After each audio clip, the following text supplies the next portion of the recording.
na sa Senado sa pangunguna ni Sen. Risa Hontiveros tungkol sa mga aligasyon ng sexual abuse at human trafficking na isinampalaban kay Pastor Apollo Kibuloy. Sa vlog na yun, pinasinungalingan namin yung mga claim ni Glenda Portugal alias Amanda at nung iba pa na pawang kasinungalingan lahat. Binigyan ako ni share ng email ng opisina ni Sen. Risa upang magpadala ng formal na email kahit anong aking sabihin daw.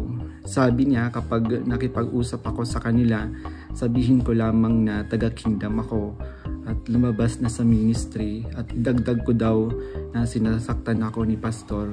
So sa aking email, sinabi ko doon na galing ako sa kingdom at lumabas noong 2021. Ilang araw pagkatapos noon, kinontak ako ng isang staff ni Sen. Risa na si Fiona upang makipag-meet sa akin through video call.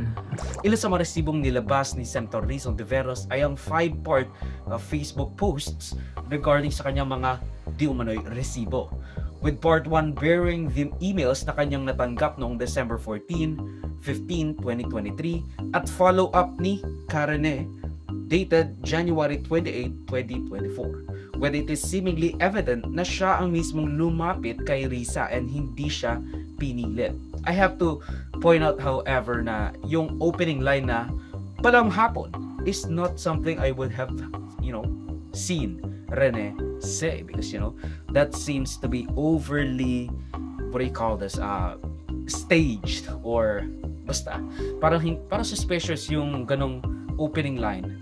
Panabang hapon. It is also quite suspicious na ilang linggo lang humarap agad si Rene sa Senate hearing. Nandun din yung aligasyon na sa di umano ay nasaksihan ko tungkol sa mga baril